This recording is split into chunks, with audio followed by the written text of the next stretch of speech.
Ako si Avery Sullivan, ang pinakamatalik kong kaibigan at ako ay napangasawa sa iisang mayamang pamilya bilang biyenan. Napangasawa niya ang misteryosong bilyonaryo, ang pangalawang anak na lalaki ng mga Preston, si Mason. Ako naman ay napangasawa ang playboy na tagapagmana, ang panganay, si Oscar Preston. Ang mapangasawa ang lalaking mahal ko, ay nagpapasaya sa akin. Pero sa kasamaang palad, sa paningin ng lahat, kami ay mga babaeng pera ang habol. Para lang makapangasawa ng mayaman, daw ay nagpanggap kami bilang ang matagal nang nawawalang mga minamahal ng magkapatid na Preston.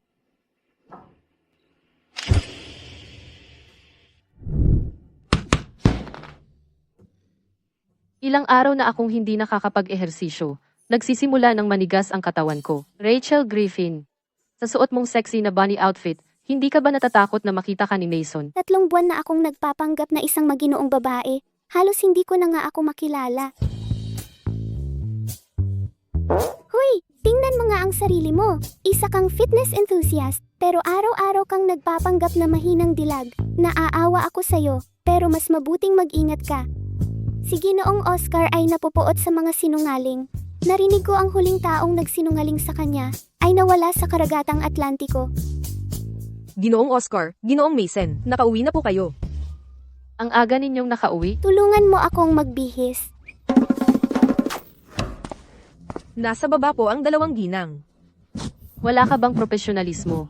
Alam mong kailangan mong isuot ito, pero kinain mo pa rin 40 plato ng karne at 3 cake. Mahuhuli tayo. Bilis, bilis. Dali. Ang sikip.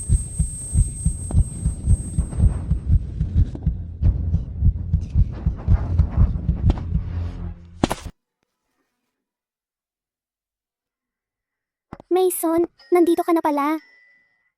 Oscar, nandito ka rin pala.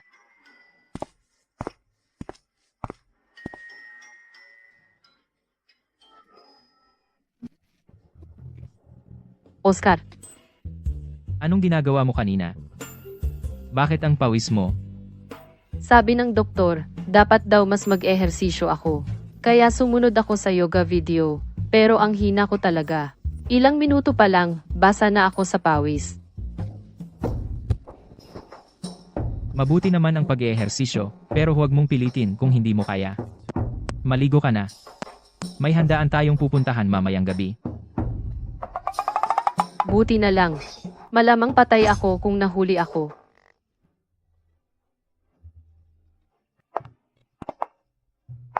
Gutom ka na ba? Gusto mo bang kumain muna ng konti? Pata.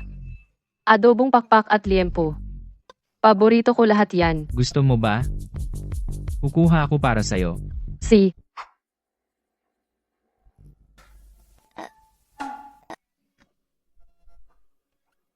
Ang taba-taba naman nito. Sino bang gustong kumain nito? Ang dream girl ni Oscar ay hindi kumakain ng karne. Para maging magandang kapalit, kailangan kong panatilihin ang persona ng isang mahinang dilag.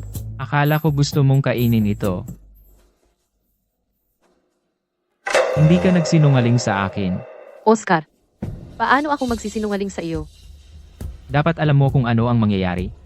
Kapag dinaya mo ako, Rachel, gusto mo ba? Ang karne na ito ay dating mga buhay na nilalang na tumatakbo sa mga bukid. Sabi ng Buddha na pigilan ang pagpatay at palayain ang lahat ng buhay. Mas mabuting alisin ang karne na ito. Si Rachel ay isang debotong Buddhist. Siya ay tunay na mabait ang puso. Magsaya kayo, babalik kami kaagad.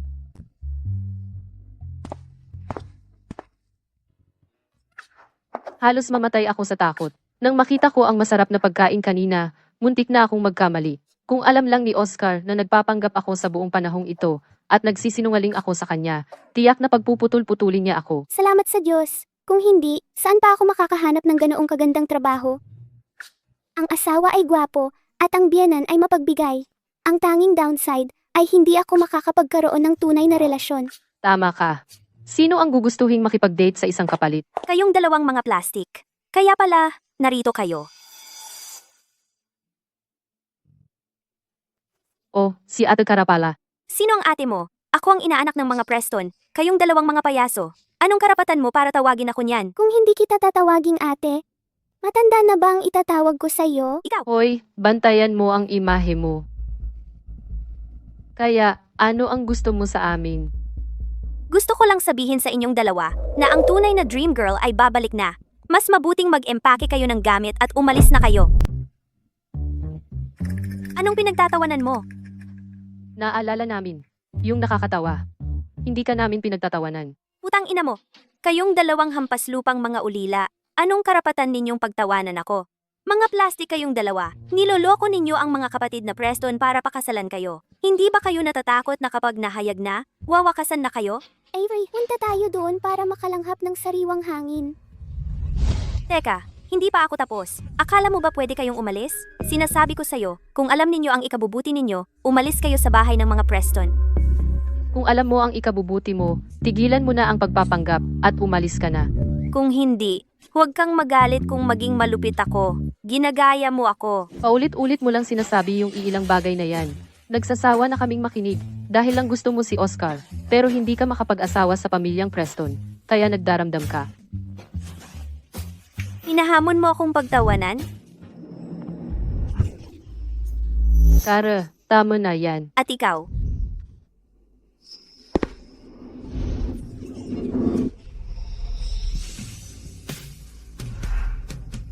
Avery, okay ka lang ba? Sa tingin ko masyado akong naging mabait sa kanya. Susuntukin ko ulit siya. Oscar, kasalanan nila lahat. Oscar, wag mo. Sisihin Kara. Kami lang ni Avery. Ang nakasagabal sa Siskara. Naawa lang ako sa Avery na natamaan. Hindi ko alam kung magkakaroon pa siya ng episode. Kara, Ninang,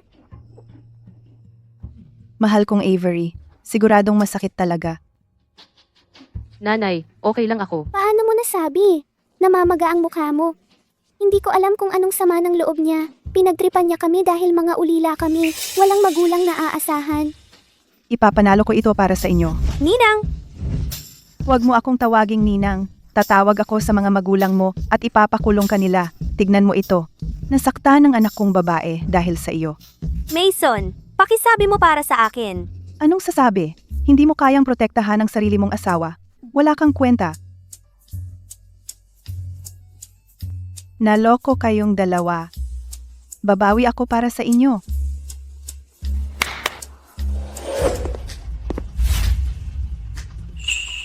Hindi ba ang eroplano at yate? Ang binili ng pamilya natin? Oo. Ibibigay ko sa dalawang mahal kong anak na babae. Magkapareho ang halaga. Kayo ng dalawa ang mamili. Eroplano at yate? Bilyon ang halaga siguro. Okay lang ba? Tatawag ako ng doktor. Okay lang ako. Nanay lang ang sobrang bait sa akin. Napuno lang ako ng pasasalamat. Pero nanay, hindi importante ang pera at mga gamit. Ibigay mo lahat sa Avery.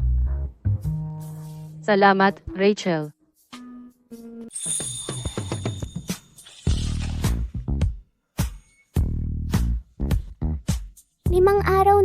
Limang araw na akong hindi kumakain ng karne. Buti na lang at nasa biyahe si Mason. Kung hindi ko magagawang anyayahan ka. Para ipagdiwang ang pagkakakuha natin ng cruise ship at private jet uli.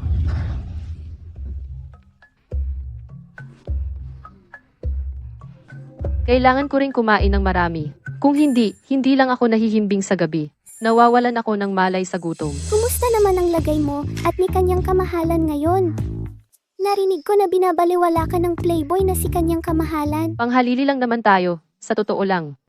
Dahil bumalik na ang kanilang mga unang pag-ibig, dapat na lang tayong umurong para sa kanila. Kahit papaano ay mabait ang biyenan ko, at gwapo naman ang asawa ko, dapat na akong masiyahan. Masiyahan?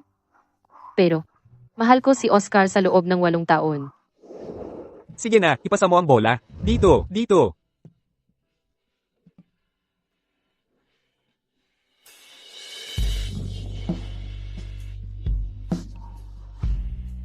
Oscar, hinahanap ka ni Cara Sterling. Parating na.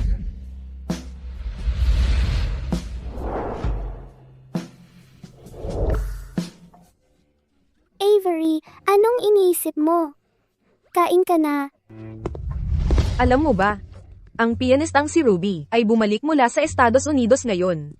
Ang pangalawang anak ng mga Preston ang mismo ang sumando sa kanya. Nahuli sila sa camera. Ang sweet nila tingnan. Eksakto, bagay na bagay sila. Oo. Rachel, kumalma ka. Ayos lang. Tatawagan ko si Mason para alamin kung ano ang nangyayari.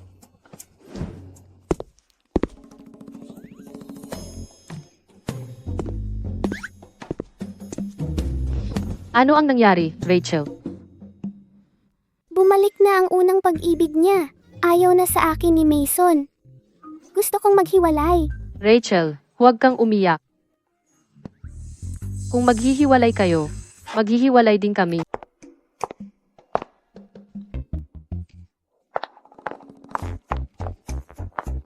Mag-asawa na tayo sa mahabang panahon, pero hindi ko naman napalapit sa kanya ang puso niya, o kahit na makuha man lang siya. Malaking kawalan yon sa akin.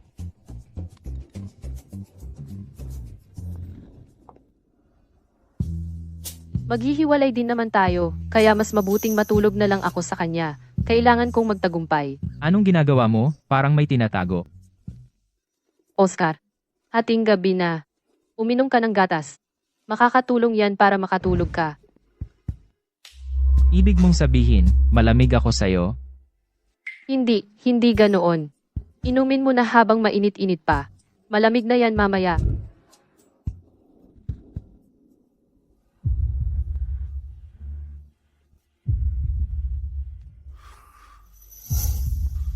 Ang nerbiyosa mo naman. Nilagyan mo ba to ng droga? Sige, kalimutan mo na. Magpahinga ka na.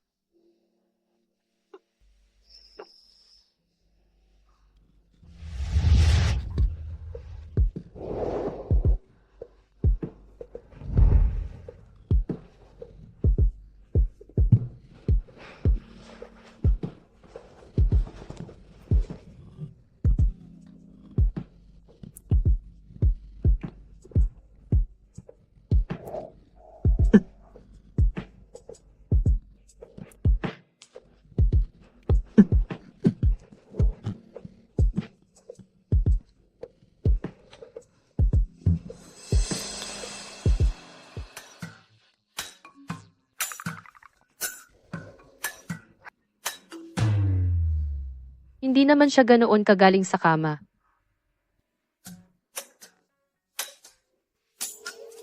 Peter, i-email mo sa akin ang final draft ng kasunduan sa paghihiwalay.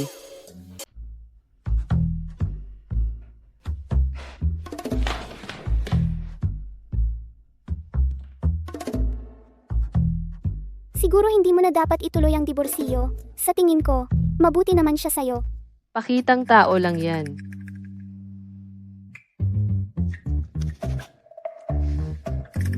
Ang gusto niya ay yung mahina kong pagkatao. Mabubunyag din yan balang araw. At alam mo namang, walang kinamumuhian niyang lalaking yan kundi ang pagiging sinungaling. Dapat na tayong umalis. Yan lang ang paraan para manatiling ligtas.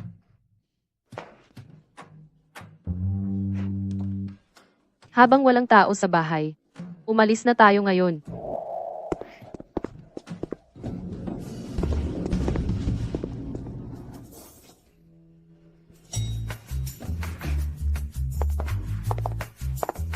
Ngayong ganito na tayo kayaman at malaya, anong dapat nating gawin? Narinig ko na may bagong mga male model sa Maple Leaf Bar. Matagal na rin tayong hindi nakakapunta doon. Sabay tayong pumunta. Tara na, magpatawag tayo ng 10. 5 para sa'yo, at 5 para sa akin.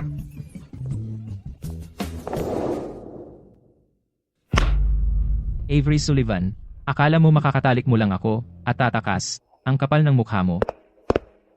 Mason, makontak mo bang hipag ko? Nawawala si Rachel.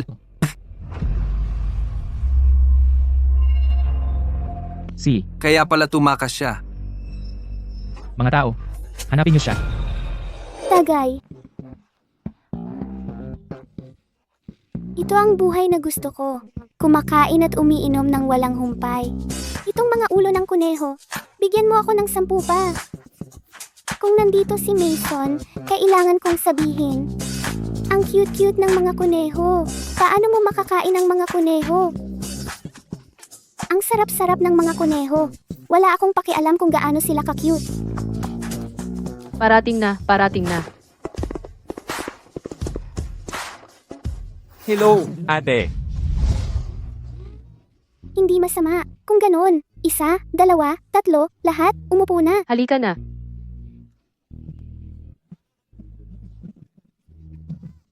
Ako na ang maglalagay ng inumin mo. Uminom ka, ate. Tara, uminom tayo.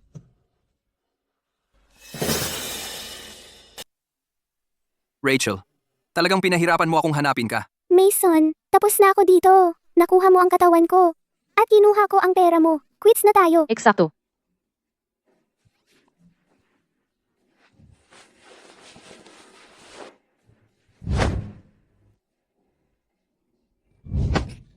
Iniwalayan na kita. Kailangan ng pirma nating dalawa para sa diborsyo. Ikaw, ay, asawa ko pa rin. Buisit, malaya na ako. Pwede akong makipagkita sa kahit sino. Sigurado ka? Manang, ano man ang nangyayari sa pagitan namin ni Rachel, huwag kang makialam. Hindi, kaibigan ko si Rachel. Huwag mo siyang galawin. Galit na siya. Umalis ka na ngayon. Hindi ako makauwi.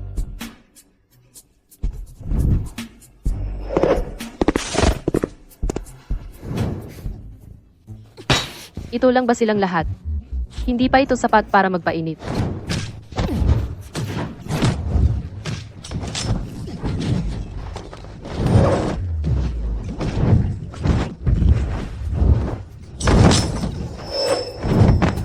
Walang kwenta ang pinuno ng mga Preston at ang mga bodyguard na dala niya ay kaparehong kawawa.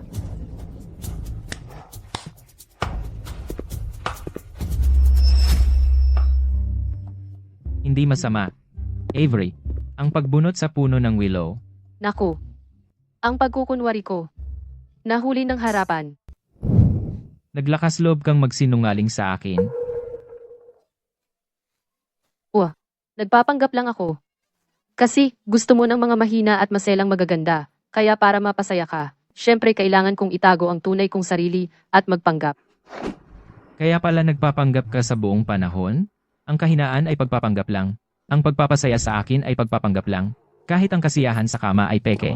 Nakipagtalik ka sa akin, at ngayon gusto mong tumakas. Sino ang nagsabing nasiyahan ako?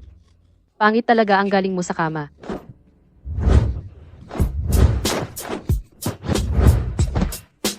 Bitawan mo ako. Sa panaginip mo, Ibaba mo ako. Hayop ka. Avery, Hayop. Bitawan mo ako. kalmado ka na ba ngayon? Oscar, hiwalay na tayo. Mayroon akong personal na kalayaan. Ito ay maling pagkakakulong. Binigyan kita ng sobrang kalayaan. Ano ang ginagawa mo? Dahil Ginang Preston, sinasabi mo sa lahat na masama ako sa kama, paano ko ito tatanggapin? Ikaw ang unang nanggulo sa akin, huwag ka nang umasang iiwan mo ako.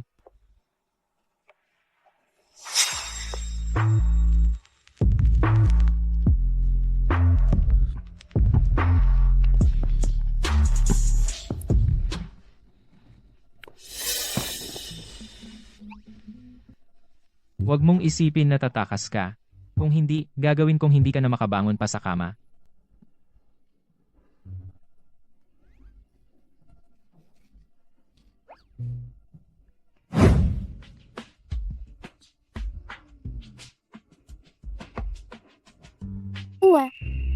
Avery, halika rito. Gutom na talaga ako. Kahapon, matapos kang ang dalhin ng asawa mo, may ginawa ba siya sa'yo? Mukhang matindi ang nangyari. Nagtatawa ka sa akin. Sa tingin ko sa'yo, parang hindi ka rin naman nakaahon. Sabihin mo nga, dahil pareho naman tayong ganyan ang itsura, bakit hindi pa tayo pinapaalis? Siguro, interesado pa rin sila sa atin. Bago pa rin tayo sa kanila, pwede pa tayong maging mas maarte. Hindi ako naniniwalang kaya nilang magtiis magpakailanman. Kung ganoon, magiging pasakit ako araw-araw. Ayaw kong maniwala na si Oscar ay hindi magsasawa sa akin.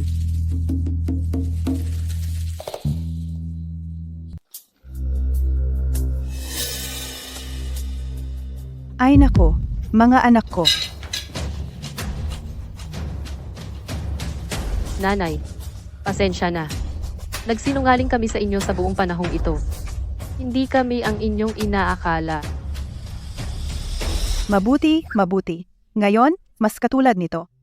Alam ko na, ang paraan ng pagkain ninyong dalawa kanina ay para kayong mga kuting kung pakainin. Hindi kayo kumakain ng kahit katiting na karne. Paano kayo mabubuhay ng ganoon? Kayong dalawa, kapag malusog at malakas na kayo, saka pa lang kayo makakapagbigay ng mga apo sa mga Preston. Hoy, Steward! Steward, kunin mo ang mall na binili ko at ilipat mo sa pangalan ng dalawang binibini. Ito ang gantimpala nila sa pagkain ng mas maraming karne. Opo, madam. Salamat, nanay. Ang dalawang ito ay mga estudyante sa kolehiyo. Narito sila para kumain, maglaro at mamili kasama namin. Sila ay para sa pakikisama. Tungkol naman sa inyong dalawa, kung maaalagaan ninyo kami ngayon at maglilingkod ng maayos, ang tip ay magiging napakageneroso. Nakuha nyo na. Well, Ito ang buhay. Well, tingnan mo iyan. Tiyak na sa kanluran sumikat ang araw ngayon. Kayong dalawang soro, aalis ng bahay na ganyan ang suot, at may dalawang lalaking kasama. Medyo nababagot ako. Samahan natin siya.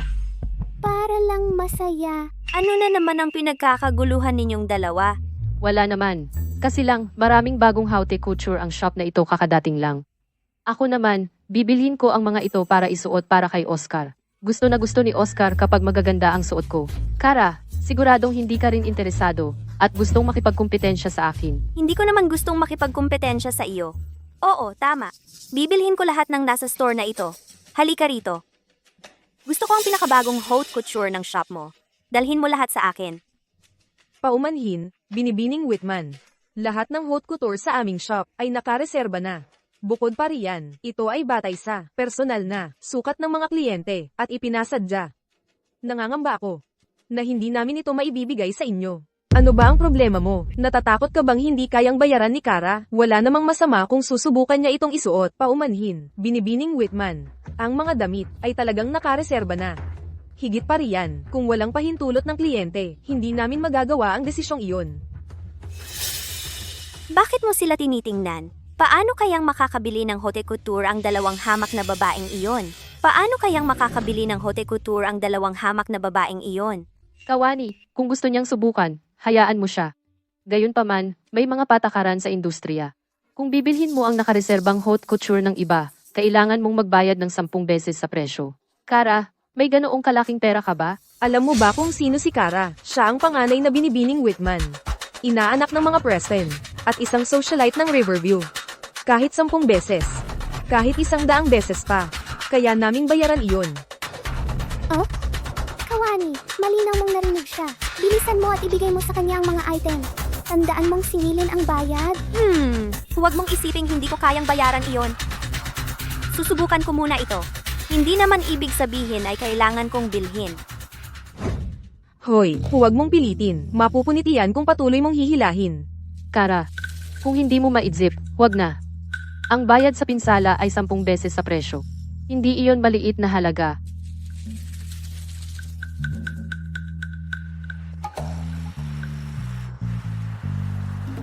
Sino ang nagsabing hindi ko maisip? Kayong dalawang puta, anong pinagtatawanan nyo? Ako. Pinahahalagahan ko ang iyong intensyon, pero hindi kailangan ng ganyang kalaking gesto. Pasensya na po, Binibining Whitman. Ang custom gown na ito ay orihinal na nagkakahalaga ng 1.2 milyon. 10 beses noon, 12 milyon na. 12 milyon? Narinig ko rin. 12 milyon, di ba? Imposible. Talagang pinagtripan nyo ako. Kung ipapabayad nyo to sa akin, isasakdal ko kayo sa pangingikil.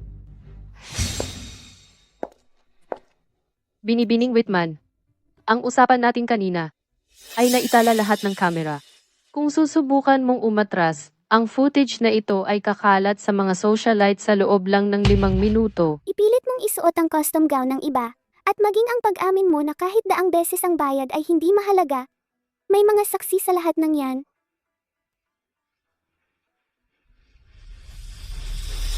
Kara, mas mabuti sigurong magbayad ka na lang. Magbayad ka na lang ng kaunti. Kung kumalat ang balita, ang reputasyon mo ay masisira. Sige, magbabayad ako. Ibigay mo ang account details mo.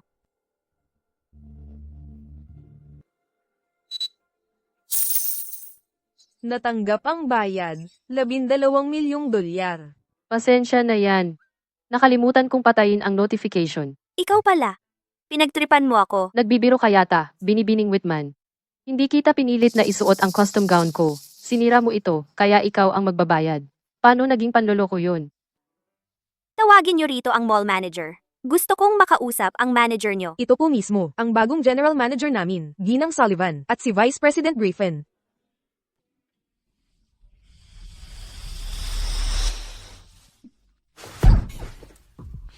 Tigil.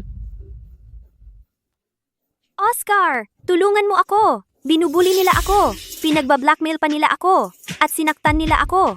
Matagal nang nahayag ang tunay nilang kulay. Tingnan mo sila, yung pag-iingat nila dati. Pakitang tao lang pala. Sa totoo lang, sakim at bastos lang sila. At sobrang vulgar. Kayong dalawang manloloko. Nahuli kayong red-handed ngayon. Hintayin nyo lang si Oscar na palayasin kayo sa Riverview. Dapat talagang palayasin sa Riverview. Oo, dalhin mo na siya. Ano pang hinihintay mo? Manonood ka lang ba habang binubuli ang boss mo?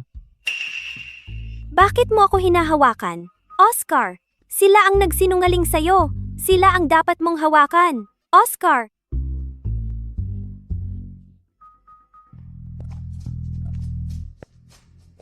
Manugang, ikaw ba ang aalis kasama nitong mga hamak na ito? O tatawagan ko si Mason? Aalis na ako. Ikaw, Gusto mo bang mag-shopping? Sasama ako sa'yo. anong kagaguhan na naman ang ginagawa nitong maliit na pasaway? Tapos na akong mamili. Wala namang mga gwapo sa paligid. Kakain muna ako. Si. Sasama ako sa'yo.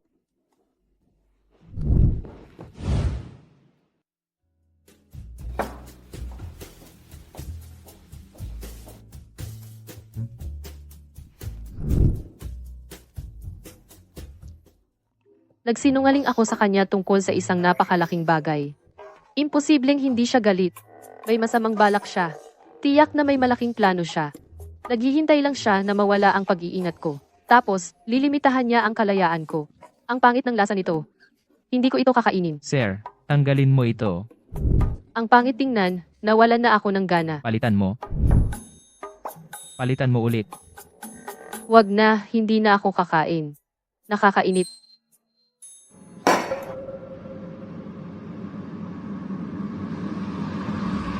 Sige. Dadalhin kita sa isang masayang lugar. Ang lugar na ito. Nagtataka ako kung nasisiyahan ka. Paano mo nalaman na mahilig ako sa pagbaril? Ang mga gamit dito, matagal ko nang gustong subukan ito. Mga VIP member lang ang makakapasok dito.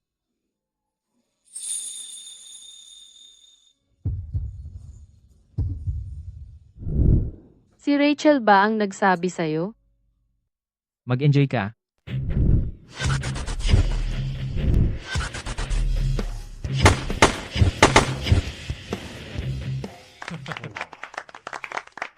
Ang galing. Hindi masama. Tingnan natin kung sino ang mas magaling. Hindi ko alam na marunong ka palang magbaril. Paano ko hindi nalaman yon? Mukhang kilalang kilala mo ako. Siyempre naman. Pagkatapos ng lahat, ako ang iyong kaklase noong high school.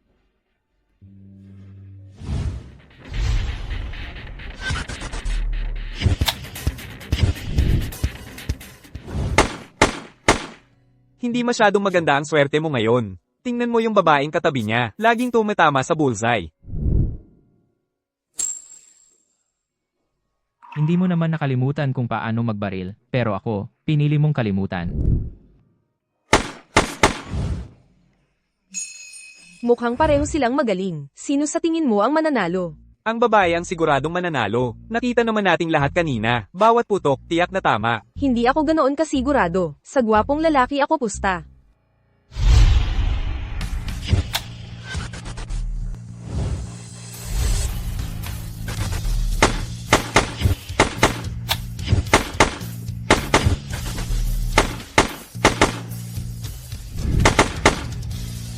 Target 1, 9.8. Target 2, 9.9. Isang putok na lang ang natitira, nangunguna ang lalaki ng 0.1 puntos. Mukhang hindi pa rin kita lubusang kilala. Magaling ka rin naman. Sa loob lang ng ilang araw, mula sa isang mahinang babaeng may sakit naging bihasang tirador ka na. Parang himala sa medisina. Kailan ka pa naging ganito katalas ang dila? Sa huling putok na ito. Kung ako ang manalo, dapat mong i-grant ang isang kahilingan ko. Kung iniisip mong umalis, mas mabuting kalimutan mo na yang ideyang yan. Ang huling putok.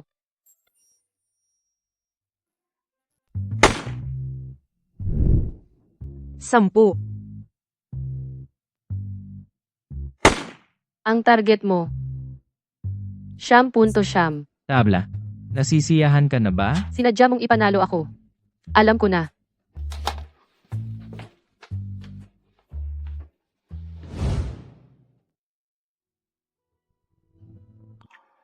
Hindi ko pwedeng hayaan ang sarili kong maging ganito. Ilang buwan pa lang akong pinapa-ampere. Ganito na agad ang katawan ko.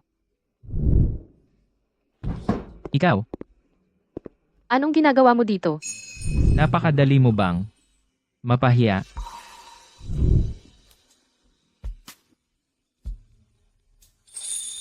May parte ba ng katawan mo na hindi ko pa nakikita? Oscar, pwede bang wag kang mag-init ulo sa liwanag ng araw?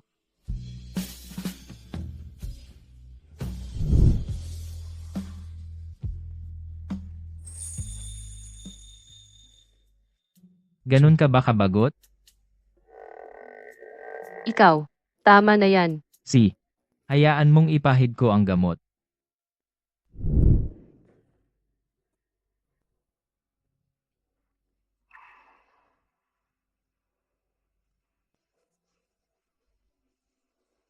May gusto ba talagang konti sa akin si Oscar? Naipahid na ang gamot. Oras na para magsimula sa negosyo.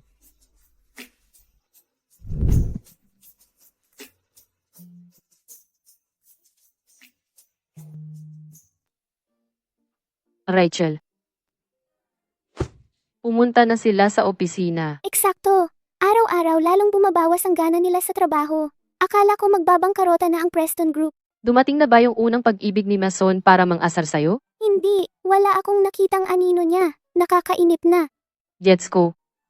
Bigla na lang naging mabait si Oscar nitong mga nakaraang araw. Nagsisimula na akong maghinala na baka umiibig na sakin si Oscar. Hoy, magpaka-realistic ka. Baka ito lang ay paraan nila para ibaba ang ating bantay. Kapag tuluyan ka nang umibig kay Oscar, maghihiganti siya sa'yo. Oscar, hindi mo na ba ako mahal? Huwag mo sana akong iwan. Oscar, halika rito. Avery, saan mo ba nakukuha ang ganitong kumpiyansa? Paano ako magkakagusto sa isang kapalit? Lalo na sa isang taong bastos at mababaw tulad mo, isang ulila. Pero dati, napakabuti mo sakin. Ang tanga-tanga mo talaga. Ginagatungan lang kita noon. Ngayon, umalis ka.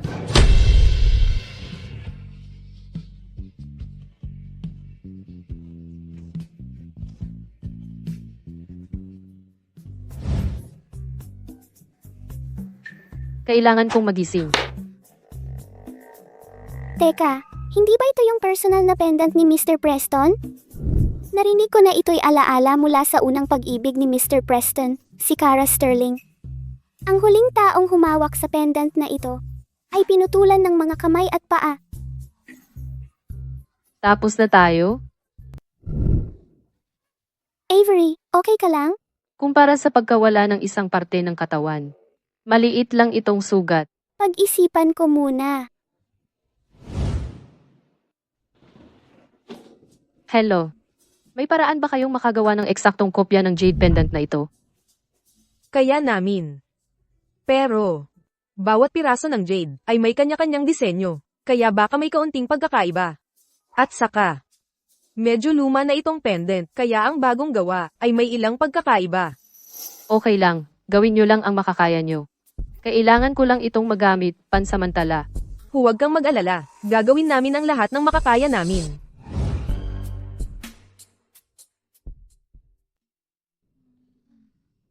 Nakalabas ako buong araw. Pagod na ako. Sana mabigyan ako nito ng kaunting oras. Para saan ang oras na binibili mo? Oscar, nandito ka na pala. Mason, papasok na ako sa kwarto ko para magpahinga. Hindi ba sa first floor ang kwarto niya? Ano yan sa kamay mo? Oscar.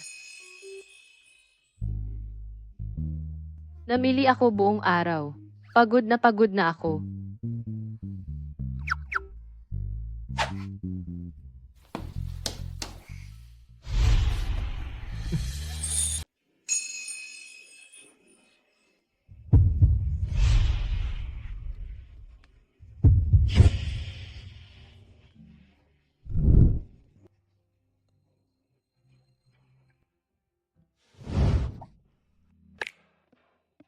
Buti na lang nakahanda na.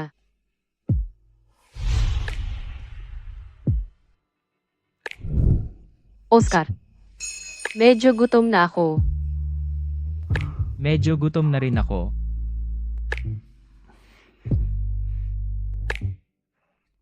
Oscar, gutom na talaga ako.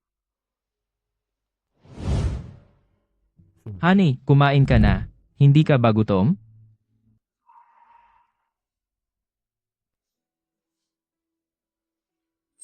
Lasang ubas.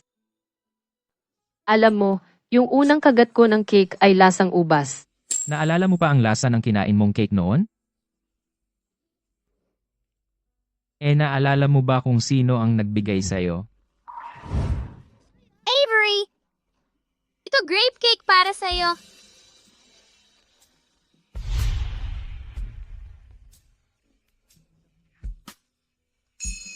Ito ang unang beses kong kumain ng cake. Ang tamis at sarap. Hindi ko na maalala. Pero sa alaala ko, napakatamis ng cake na yun. Hindi mo maalala. May regla ka ba o ano? Ang bilis magbago ng mood mo. Avery Sullivan, masyado ba akong naging mabait sa'yo nitong mga nakaraan, kaya akala mo pushover ako? Alam ko na, yan ang kapalit ng pagsisinungaling kay Oscar. Ngayon, galit na si Oscar. Binata, nagpumilit pumasok si Ginang Whitman, at hindi ko siya napigilan. Kung hindi ako dumating, ano kaya ang mangyayari kung niloloko si Oscar? At saka, mukhang ngayon na-realize na rin ni Oscar na may problema sa pendant na ito. Ang pondo. Oo, yung lagi mong suot, yung pendant na iyan. Alam ng lahat na ang pendant ni Oscar ay regalo ng pinakamahalagang tao sa buhay niya. Hindi mo pa rin ba napapasunod si Oscar?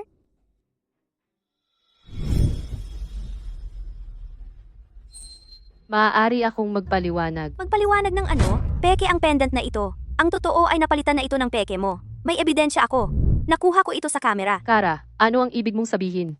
Ang nangyayari sa pagitan ng asawa ko at sa akin ay wala kang kinalaman. Pamilya kami ni Oscar. Ikaw, paulit-ulit kang nagsisinungaling kay Oscar. Dapat, matagal ka nang tinapos.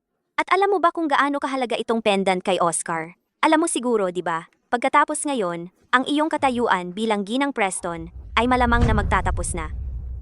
Malapit nang bumalik si Kara. Kung makikita niyang nasira ang pendant, maghihinagpis siya. Wala kang pakialam dito. Palabasin mo siya ngayon.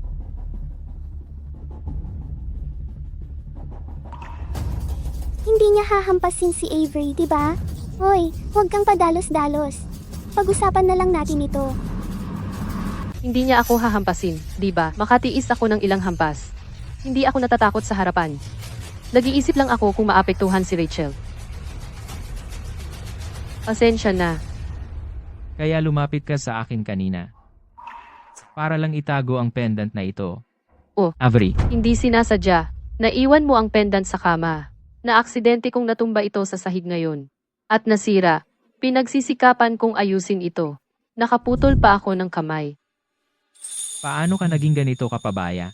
Paano kung magka-infection? Hoy, Oscar, bakit iniintindi mo pa siya? Dapat hampasin mo siya. Calm down lang dito.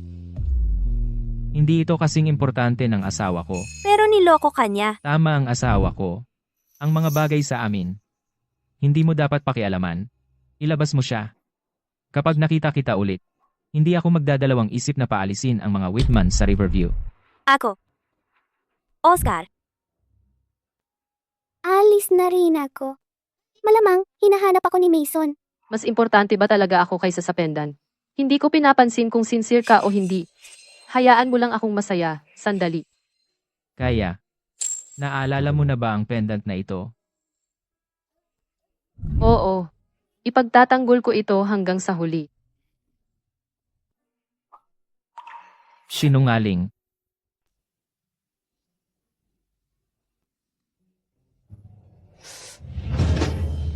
Ang lala ng pagka-distract mo. Anong iniisip mo? Bakit? Nag-iisip ka na naman bang kumuha ng mga male model? Sa presensya mo, wala na akong lakas para dyan. Alam mo ba kung sino ang nagbigay kay Oscar ng jade pendant na yon? Malamang galing yon sa isang maliit na babae noon. Bakit? Nagkagulo na naman ba kayo ni Avery? Nabasag ni Avery ang jade pendant, pero sa nakita ko, parang hindi naman siya galit na galit. Posible kaya na hindi naman talaga ganoon kabagsik si Oscar? Depende sa kausap ang galit niya. Huwag kang makialam sa pagsasama nila. Tara na!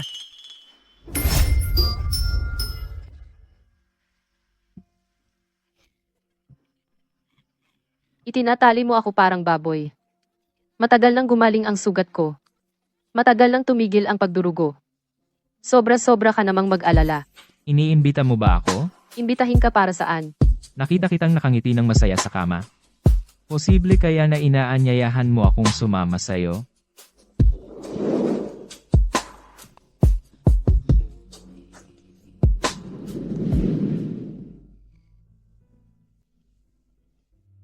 Kaya, wala ka talagang alaala sa pendant na suot ko? Wala. Bakit ko naman gugustuhing alalahanin ang alaala ng pag-ibig mo at ng unang minahal mo? Paano niya nakakalimutan ang pendant na suot-suot niya mismo?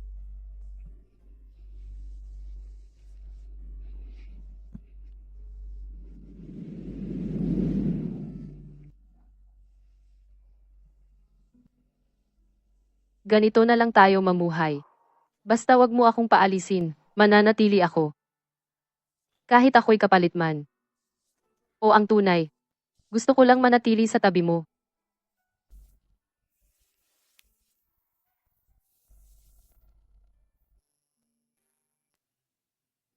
Hoy, bakit bigla mong naisipang magdala ng dessert para kay Oscar? Huwag mong sabihing nahulog na ang loob mo sa kanya. Para sa mga katulad natin, na mahilig magpasikat, dapat ba tayong pumunta sa opisina para ipagmayabang ang iyong estado bilang asawa ng presidente? Tara na. Hello, may appointment ba kayo? Ay, hindi man lang tayo kilala ng receptionist. Ano pa bang ipagmamayabang? Nandito ako para makita si Oscar. Daang-daan na tao, na katulad mo, ang pumupunta para kay G. Preston araw-araw. Hindi kayo makakapasok kung walang appointment. Maraming tao? Bata at magaganda ba silang lahat? Mas magaganda ba sila kaysa sa akin? Mga artista sa pelikula, mga tanyag na music hero, o mga internasyonal na supermodel. Sino ka ba para mag-akala? Sikat na sikat pala si Oscar. Ano?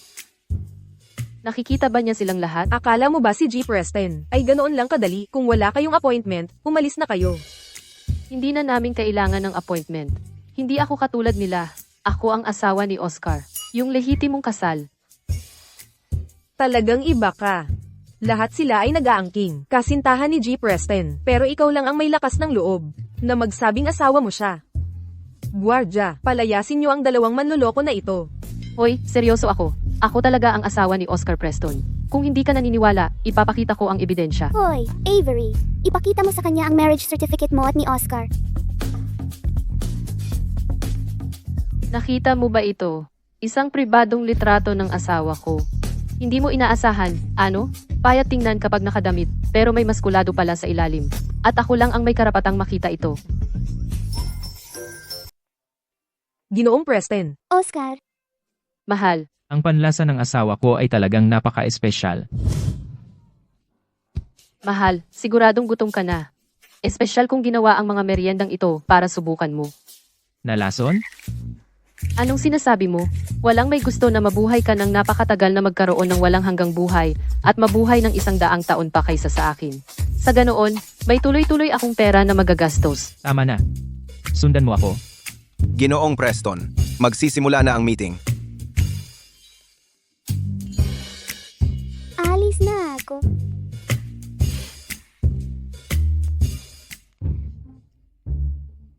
Masamang kapitalista ka. Ang opisina na ito ay napakaluho.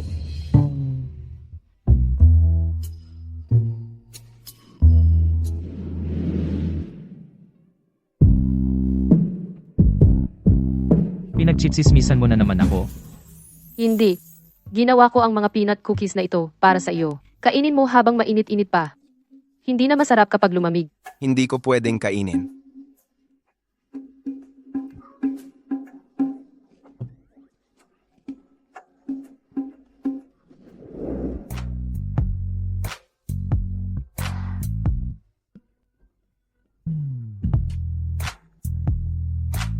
Gumugol ako ng 4 na oras sa paggawa nito. Ako mismo ang tumikim. Masarap.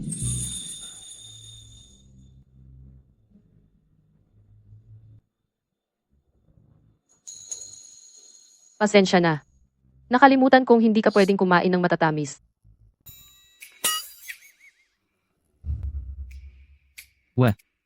Maganda. Sa susunod, gumamit ka ng mas kaunting asukal. Si Eddie, itatabi ko ang mga ito para sa iyo. May mga gagawin ako. Umuwi ka na. Maaga akong uwi ngayong gabi. Paalam. Paalam. Mr. Preston, may allergy ka sa mani. Bakit kinain mo ang peanut brittle? Unang beses niyang nagluto para sa akin. Parang, nagbago talaga ng malaki ang ma'am. Oscar, wala nang asawa mo. Oy? Huwag kang masyadong kuripot. Sige, huwag mo na kinain. Tara na, naghihintay ang mga board members. Oo nga, magkikita kayo ni President Lee ngayong gabi. Pumunta ka sa lugar ko. Hindi pwede. Ako! May concert akong pupuntahan ngayong gabi. Kalimutan mo ang concert. Umuwi ka ng maaga pagkatapos ng meeting. Huwag mong hayaan ang asawa mong gumawa ng mas maraming problema at tumakas kasama ng asawa ko. Aalis na ako. Paano naging kasalanan ko lahat ito?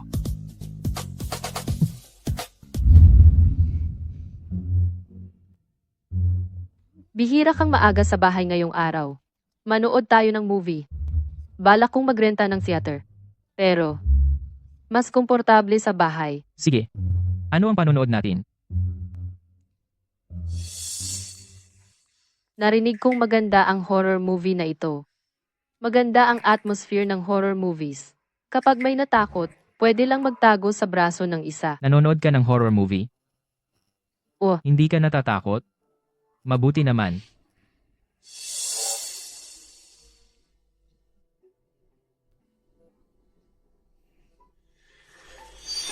Ay, mahal, sobrang takot ako. Ay, Okay lang, ayos lang. Nandito ako. Ayos lang.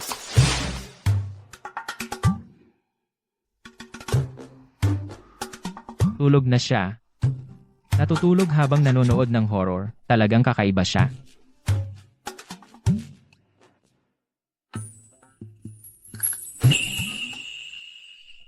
Ako ito. Nandito ako. Nandito ako. Oscar, ang asawa ko. Anong nangyari sa'yo nitong mga nakaraang taon? Nakalimutan mo na naman ako. At ang agresibo mo.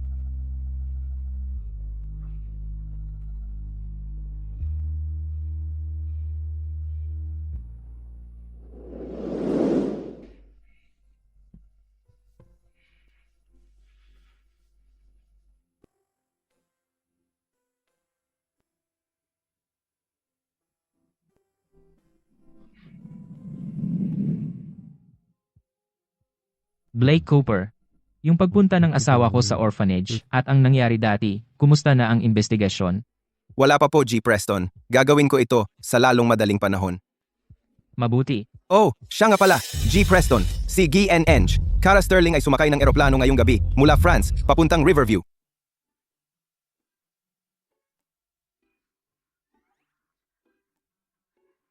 Kagabi, ang pelikula bang pinili ko ay nagpabago ng sitwasyon sa inyong dalawa? Nakatulog ako. Inilagay ako ni Oscar sa kama, at siya'y nagpalipas ng buong gabi sa labas. Ha ha ha, ang kulit mo. Hindi ako makapaniwala na nakatulog ka. Hay, pero ang asawa mo, hindi naman dati nagpapatagal sa labas ng gabi. Hindi mo ba iniisip na nakikipagkita siya sa dating nobya niya? Sa tingin ko, hindi. Mabuti naman siya sa akin nitong mga nakaraan. Yun ay bago pa siya bumalik. Ngayong bumalik na siya, ano na ang mangyayari sa atin? Ang mga lalaki ay mahilig sa paningin. Kailangan mong panatilihing bago ang lahat. Kung maglakas loob siya, aalis na lang ako.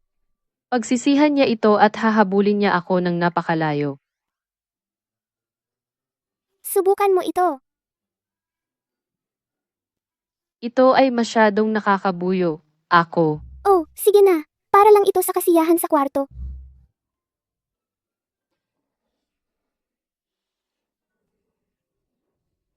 Anong nangyayari?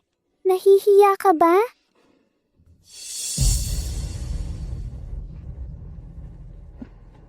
Okay ka lang ba?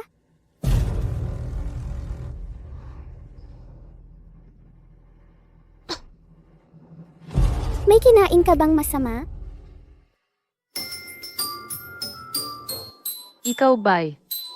Nakuha na ang iyong regla. Na-delay ako. Na-delay ka rin? Buntis ka. Buntis? Isa para sa iyo, isa para sa akin. Maghahalin-hinan tayo sa pag-aalaga sa kanila. Pareho tayong magiging mga ina ng 2 beses. Ang mga bata ay magkakaroon ng mga mata mo at mga binti ko.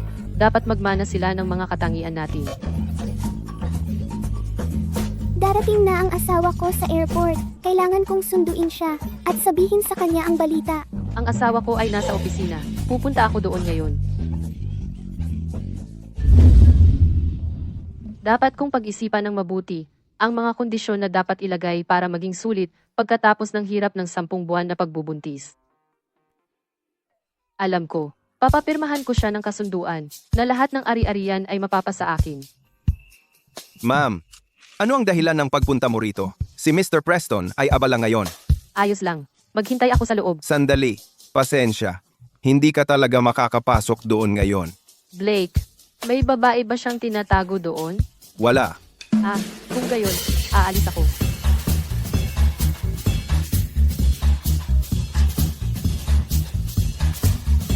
Hey, Tama ang lahat. Ngayong bumalik na ang Kara, hindi na umuuwi ang Oscar.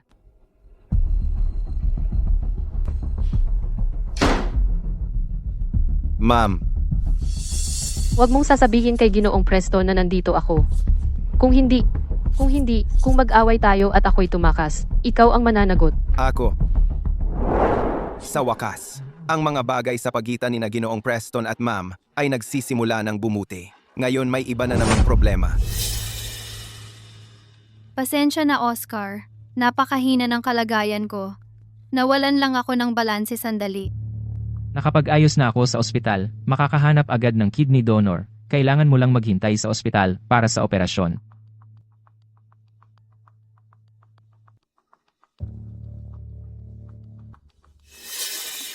Oscar, narinig ko na ikaw at ang asawa mo ay hindi nagkakasundo. Maganda naman ang samahan naming mag-asawa. Hindi mo na kailangang mag-alala. Umalis ka.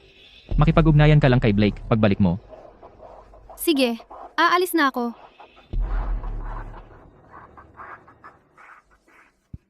Ginoong Preston, ang asawa mo. Ano naman ang tungkol sa kanya? Ito ang medical report niya mula 3 linggo na ang nakalipas.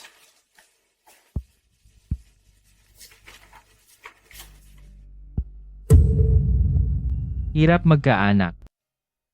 Ginoong Preston, oras na para sa pulong.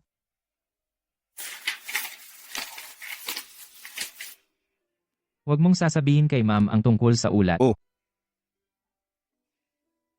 Avery. Avery, ang tagal na nating hindi nagkita. Narinig kong ginagaya mo ako. Pero hindi ka pa rin gaanong kamukha ko. Tawagin mo akong Mrs. Preston. Dahil ilang taon na tayong hindi nagkikita, mukhang masama ang pakiramdam mo.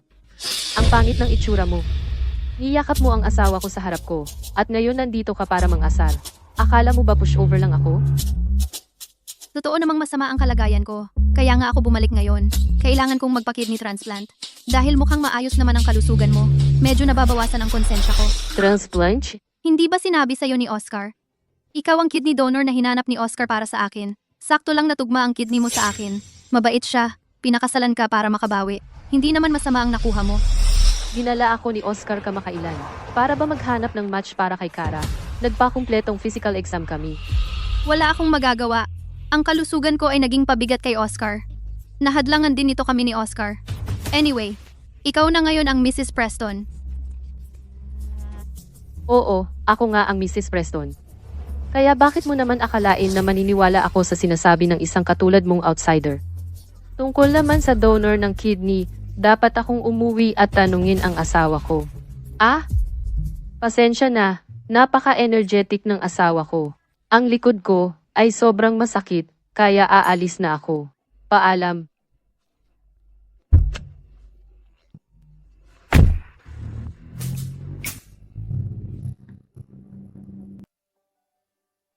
Huwag kayong magmadali, mga anak. Dahan-dahan lang, at huwag bumangga sa kahit ano. Oh, Avery, nakauwi ka na. Nanay, anong nangyayari?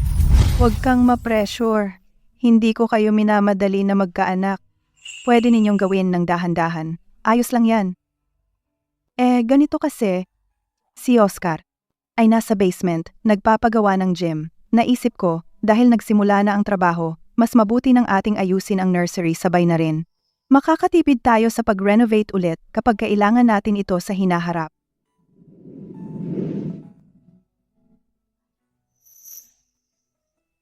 Gusto mo ba ng mga anak?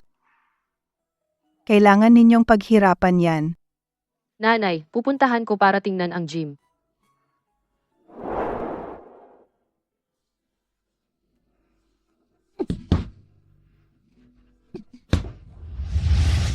Ang gym na ito ay ipinapatayo para sa akin.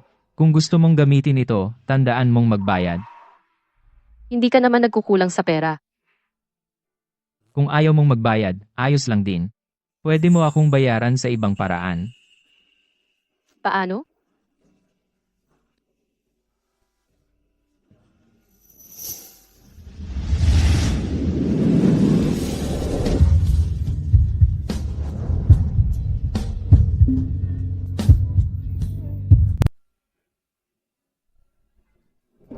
Sino bang gustong magbayad ng ganoon?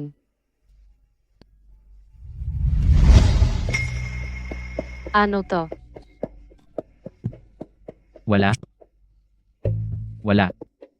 Oscar, tanong ko lang. Gusto mo ba ng mga bata? Bakit biglang nagtanong ng ganyan? Nakita ko lang si Mama, nag-aayos ng nursery. Nagtatanong lang. Alam na ba niya na may problema siya sa pagbubuntis? Wala ako. Maingay masyado ang mga bata. Ano pa ba ang inaasahan ko? Avery. Sa totoo lang, tayo. Buti na lang ayaw mo ng mga bata. Ang sakit kaya mga anak. Kung pipilitin mo akong magbuntis, ayaw ko pa rin naman. Hoy, Avery. Avery, itong dalawang damit ng baby, ito ay para sa baby mo, at ito naman ay para sa akin, okay?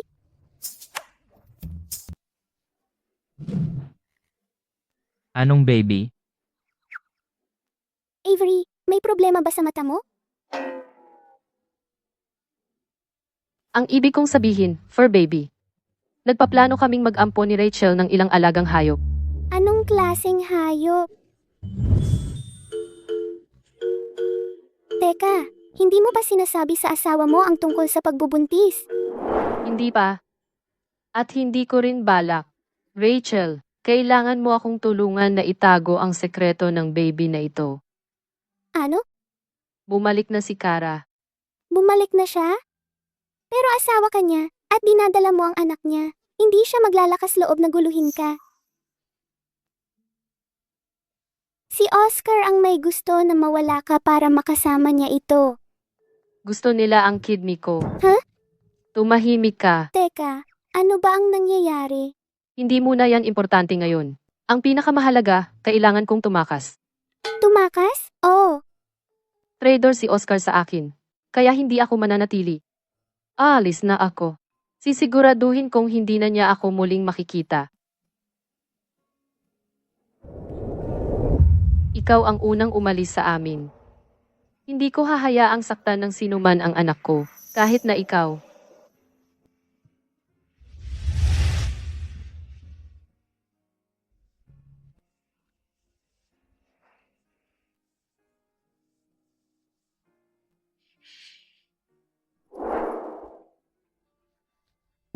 Mayroon akong tiket sa tren para sa iyo, at tiket sa eroplano rin. Sige. Pipili na lang ako ng isa. Para hindi ka nila matuntun. Hindi, dapat sumama na lang ako sa iyo. Bakit mo gagawin iyon? Kailangan mong mag-ingat dahil may baby ka. Hanapin mo ako kapag nakapag-ayos na ako. Sige, aalis na ako. Pumasok ka na sa loob. Huwag mo akong idamay. Hindi nila ako kayang galawin ngayon. Hindi ako natatakot. Alice na Echo. See?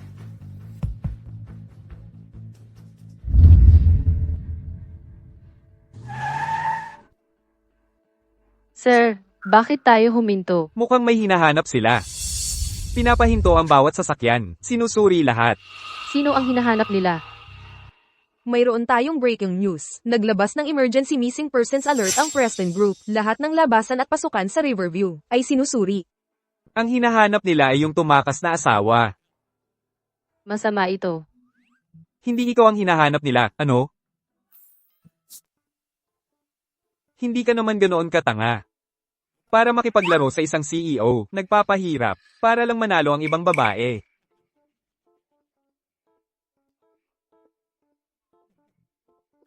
Huwag mong sabihing buntis ka at tumatakas ka.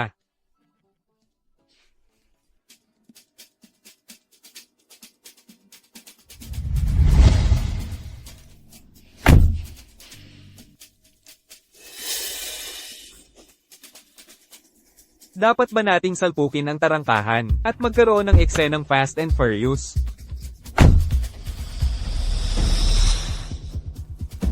Tinatakasan mo pa rin ako.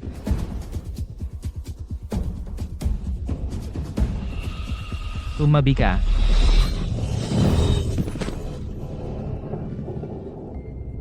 Avery, Huwag kang lalapit. Hindi ako sasama sa iyo pabalik. anong problema mo? Anong problema ko? Pera mo lang ang habol ko, pero buhay ko ang gusto mo. Avery. Pumunta ka sa ospital. Hindi ako pupunta sa ospital. Bilis, tumawag ka ng doktor. Oscar, Tapos na. Handa na ang lahat para sa operasyon. Rachel, nasa Mercy Care Hospital ako ngayon. Halika, sagipin mo ako. Tigilan mo ang pagtatakbo araw-araw, hindi ka makakatakas. Bakit hindi ako tatakbo? Naipit ako sa isang halimaw na tulad mo. Dapat ba akong manatili dito bilang mabuting babae at hayaang bulihin mo ako? Ako ang nambubuli sa'yo. Paano ba kita binubuli? Hindi ba kita binalaan dati? Kapag ginulo mo ako, huwag ka nang mag-isipang tumakbo. Nakalimutan mo ba? Sino ba ang nanggulo kanino? Mula ng araw na ikinasal mo ako, mayroon ka ng masamang hangarin. At ngayon, lumabas na ang totoo mong intensyon. Avery, Mr. Preston, CEO. Ang tagal mo nang natutulog sa tabi ko. Hindi ka naman lugi, di ba? tumahimik ka. Hindi ako tatahimik. Gusto kong makita ng lahat ngayon kung paano hindi mo mapigilan ang mga mata mo sa sarili mong plato. Kahit na siya si Mr. Preston, may karapatan pa rin ako. Hindi niya ako maaaring isakripisyo para iligtas ang tunay niyang minamahal. Avery, pwede bang hayaan mo muna ang doktor na tignan ka? Tignan mo siya. Nasugatan ang kamay ko at ganyan pa rin ang kilos niya. Hindi na siya makapaghintay. Hindi ka ba makikinig kahit minsan? Wala na akong masabi. Hindi lang ako ang dapat kong isipin ngayon. Ano? Wala man lang isa. Narito rin ako. Narito ako. Habang nandito ako, hindi ko hahayaang magdusa si Avery ng ganitong ilegal na paglabag. Ano ang nangyayari rito? Ginoo, kailangan ninyong ipagtanggol ang katarungan para sa amin. Ginoo, Tiyak na magiging makatarungan at walang kinikilingan kami. Ginoo, kahit bilang isang asawa, hindi mo pwedeng pilitin ang iyong may bahay na gumawa ng anumang iligal, tama ba? Ano ang pinilit kong gawin mo? Ginoo. Walang sino man ang may karapatan na maging higit sa batas. Avery, magsalita ka. Huwag kang matakot. Lumayo ka sa akin. Gusto niyang kunin ang aking bato para ibigay ito sa kanyang unang pag-ibig. Ano ang sinabi mo? Oscar, mahal na mahal kita. Alam ko ang tungkol sa iyong unang pag-ibig, at maaari ko pa itong palampasin, ngunit hindi ko kayang panoorin kang lumabag sa batas. Ang pagkuha ng aking bato ay isang bagay, ngunit ang paglabag sa batas ay isang seryosong usapin. Eksakto. Gago ka. Sinubukan pa ni Avery na protektahan ka sa hindi paglantad sa iyo. At gayon man, hinila mo pa rin siya pabalik dito. Tao ka ba? Ginoong Preston, may iba ka pa bang sasabihin?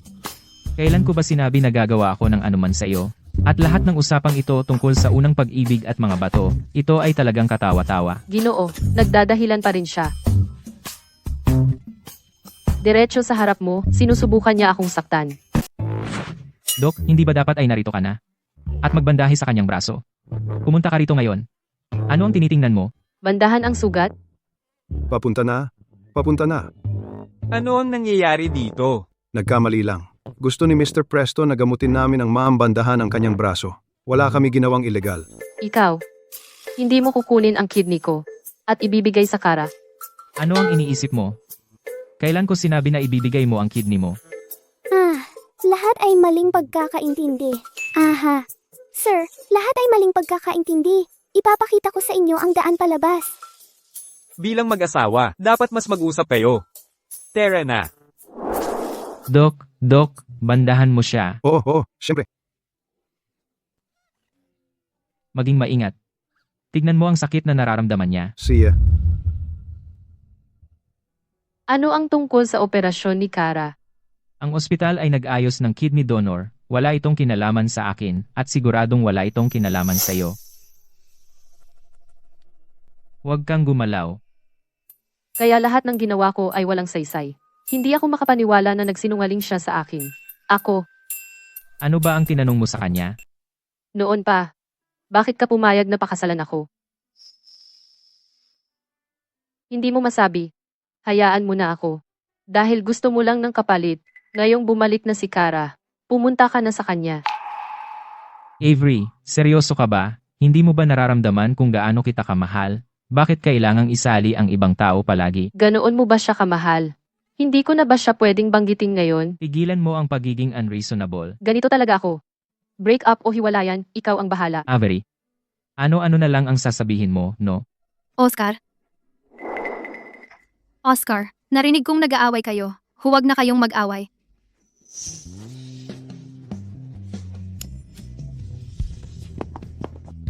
Avery.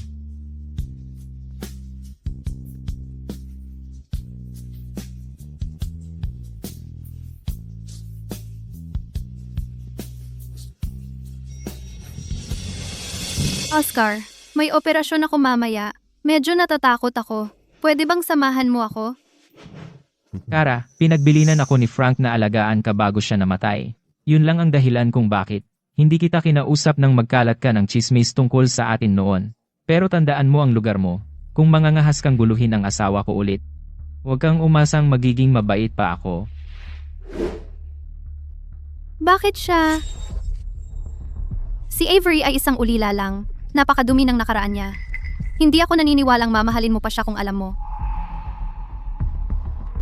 Ipadala mo sa akin ang address ng tiyuhin ni Avery. Ang pamangkin niya ay nagpakasal sa mayamang pamilya. Paano niya basta iiwan ang kanyang kamag-anak na naghihirap?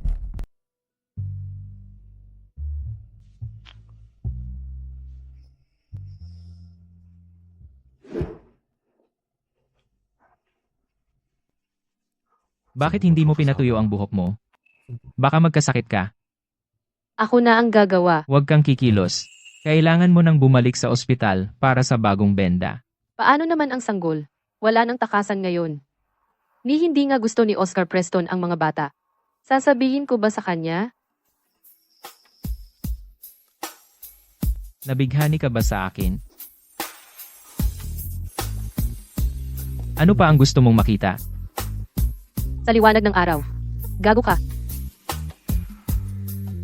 Hindi ba't sinusunod ko lang ang gusto mo? Hindi ako. Isang taong walang kwenta tulad mo, mas gugustuhin ko pang tumingin sa baboy o aso kaysa sa iyo. Ikaw. Huwag ka nang umasang aalis sa Riverview.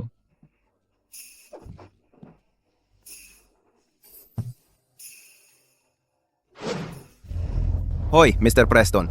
Bakit may dala kang unan? Nag-alala si ma'am na hindi ako makapagpahinga ng maayos, kaya pinapunta niya ito sa opisina para sa idlik. Ah. Talagang pinalaya siya.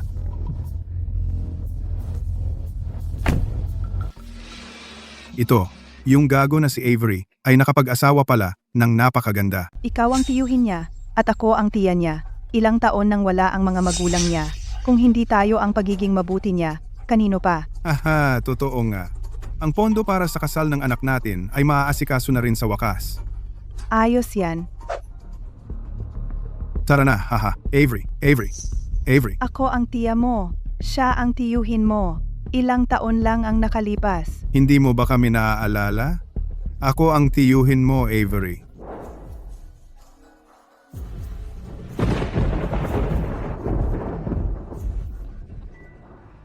Avery, ito si tiyuhin. Huwag kang matakot. Uminom ka. Ano? Avery, makinig ka. Patay na ang mga magulang mo. Mula ngayon, sundin mo ang sasabihin ko. Aalagaan kita ng mabuti. Ha ha ha. Lumayas ka sa akin. Avery, tarantado ka. Ako ang tiyuhin mo. Ako ang pamilya mo. Eksakto, pamilya tayo. Nakatira ka pa nga sa bahay namin ng ilang buwan. Ngayong nakapangasawa ka na ng mayaman, huwag mong kalimutan kung saan ka nanggaling. Bakit hindi mo kami anyayahan para makaupo? Tagapangasiwa, paalisin mo sila. Kapag nakita mo sila ulit, tawagan mo agad ang pulis. Opo. Avery! Hindi. Avery, Pakawalan mo ako. nanaginip ka lang. Ayos lang. Hindi totoo yon.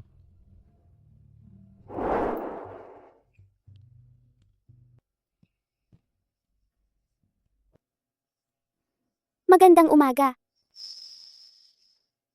Gusto ko ng magaan lang. Kukuha ako ng lugaw. Rachel, gusto mo rin? Kuha ka rin ng isang mangkok para sa akin. Hindi pwede. Hindi pa rin kayo nagkakasundo? Rachel, alam mo ba kung ano ang nangyari sa pamilya niya bago pumunta si Avery sa orphanage? Parang pagkatapos mamatay ang mga magulang niya sa aksidente, nanirahan siya sa tiyuhin niya ng ilang buwan, tapos napunta siya sa orphanage. Hindi niya sinasabi ng eksakto kung ano ang nangyari. Madalas siyang nananaginip nitong mga nakaraang araw. Kakaiba yon. Sabi niya bihira na lang siya managinip nang magpakasal siya. Salamat. Hindi ko sinasadya na parami ang nakuha ko. Mamaya, magsha-shopping kami. Ingat kayo. Sige, tatanggapin ko na to. Ang cute-cute naman ito. Kailan mo ba sasabihin sa kanya na buntis ka? Tungkol naman kay Kara. Hindi iyon totoo. Hindi ba't nagkagulo lang? Nagtatampo ka pa rin? Hindi ako nagtatampo. Tinanong ko siya kung bakit niya ako pinakasalan noon at hindi man lang siya nakasagot. Maghihintay ako hanggang sa makasagot siya. Bago ko sabihin sa kanya ito. Avery, nakita rin kita. Pakiusap. Tulungan mo ang kapatid mo. Avery, pakiusap. Nakikiusap ako sa'yo. Sino yan? Tiyo at tiya ni Avery. Avery, ikaw, ngayong nakapangasawa ka na ng mayaman, hindi mo na kami papansinin. May sakit na ngayon ang kapatid mo.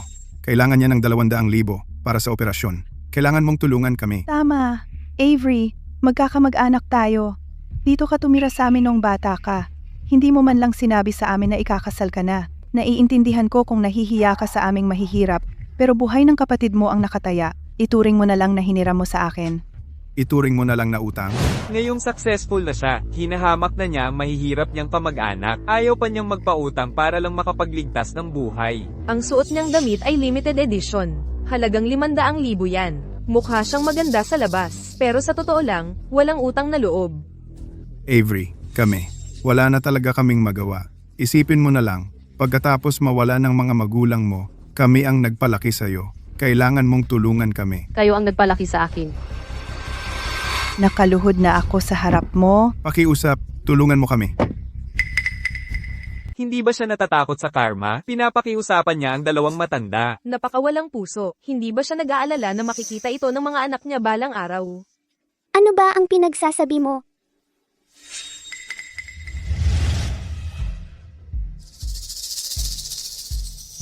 Oo, eksakto ang gusto ko. Pagkatapos ngayon, ang putang iyan na Avery ay tatanggapin bilang isang walang utang na loob. Ang mga Preston ay hindi kailanman tatanggap ng isang anak na babae na may ganitong mantsa sa reputasyon. Paandarin pa ng mga tao ang sitwasyon. Dapat tayong pumunta at makita mismo. Oo. Hindi ko pinapansin ang sinasabi mo. Hindi ako magbibigay kahit isang sentimo. Avery, ikaw na ang asawa ng CEO ng Preston Group. Hindi ba maaari kang tumulong kahit kaunti? Preston Group, iyon ang malaking kumpanya na nag-donate ng daang-daang milyon kada taon. Narinig ko na palagi silang gumagawa ng charity. Hindi niya tutulungan kahit ang sariling pinsan. Siguro lahat iyon ay pakitang tao lang. Siguro ang reputasyon ng mga Preston ay sinisira ng babae na ito. Ito ay personal kong usapin. Walang kinalaman sa Preston Group. Para sa kanila, dapat tanungin mo sila kung ano talaga ang ginawa nila sa akin. At may lakas pa sila ng loob na humingi ng pera sa akin. Avery, mahirap kami noon. Hindi kami nag-alaga sa iyo ng maayos. Pero wala kami magawa.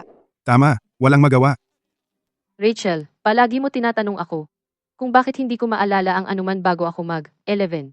Kung bakit may kamag-anak pero nakatira sa orphanage. Sila ang dahilan. Ang dalawang bastardo na ito. Pagkatapos kunin ang bahay ko. Siya. Sinubukan niya talagang rape ako. Tumakbo ako para sa buhay ko at pagkatapos ay naaksidente ako sa kotse. Pagkagising ko, wala akong maalala. Nagsisinungaling ka. Nagpa siyang tumakas ka lang dahil naglalaro ka. Papaano kita matatamaan? Tama. Bata ka pa noon. Hindi mo na maaalala yon. Nakalimutan ko na. Sana nga nakalimutan ko na lang. Nakalimutan ko na ang lahat ng pinakamagandang alaala na kasama ang mga magulang ko. Ngayon, ang pinakauna kong alaala ay nung hinipo ako nitong batang to. Yung araw na umuulan. Avery, Sino ka? Ito si Ginoong Preston. Bakit siya bumugbog sa publiko? Binubugbog ng presidente ang isang tao. Hoy, halika kayo. Kalokohan to. Binubugbog ng presidente ang mga tao. Sino ang nag-utos sa'yo? Magsalita ka. Oscar, may hindi ba pagkakaintindihan? Hindi naman mukhang taong may trauma si Avery. Anong klaseng tao yon? Mapagmalaki at mapang-api ang ng abuso, kaya dapat sunod-sunuran ang biktima. Natatakot lang ako na lumala pa ang sitwasyon. Hindi maganda yon para sa reputasyon ni Oscar. Ang mahalaga lang sa akin ay ang nararamdaman ng asawa ko. Ang iniisip ng iba, wala akong pakialam. Okay lang. Nandito ako. Lahat ng ginawa ninyo sa asawa ko, ipapaimbestiga ko sa pulisya. Pero tungkol sa mga balitang ikalat ninyo tungkol sa asawa ko, mabuti pang sabihin ninyo sa akin ang totoo. Walang sino man. Kami lang ang pumunta rito. Ganoon ba? Kaya tatanungin ko na lang ang anak ninyong nasa ospital. Siya yon. Hindi ako yun. Sino? Cellphone ko. Ginoong Preston, ang mga bidyong ito ay ipinadala kay Miss Sterling. Nagsisinungaling ka. Hindi ako yon. Avery, baka na-frame lang ako. Magkaklase tayo noong high school. Naniniwala ka sa akin, di ba? Hindi ba? putang ina mo. Kung hindi ikaw, sino? Avery, akala ko gusto mo lang ng atensyon ng pamilya mo. Hiningi nila ang address mo, kaya ibinigay ko. Hindi ko talaga inakalang sasaktan ka nila. Ang bait mo naman sa akin, di ba? Oscar, hindi ako naniniwala kahit isang salita mula kay Kara. Sinusubukan lang niyang saktan ako. Hindi ba ganoon ang tingin mo? Tama. Sinubukan niyang saktan ka. Hindi ko siya palalampasin. Oscar. Blake, Sir. dalhin ninyo ang mga taong ito. Kayo na ang mag-interoga sa kanila. Tungkol naman kay Kara, siguraduhing mawalan siya ng lahat. Oo nga, dalhin mo na siya. Wala tayong pakialam diyan. Oscar, paano mo nagawa sa akin ito? Nakalimutan mo na ba ang pinagsamahan natin? Tigilan mo ang paggamit sa nakaraan natin para pilitin ako. Kasuklam-suklam. Lahat ito dahil sa putang ito. Kinayuma ka niya. Hindi niya kailangang gumayuma sa akin. Lahat ng ginagawa ko para sa kanya ay kusa ko namang ginusto.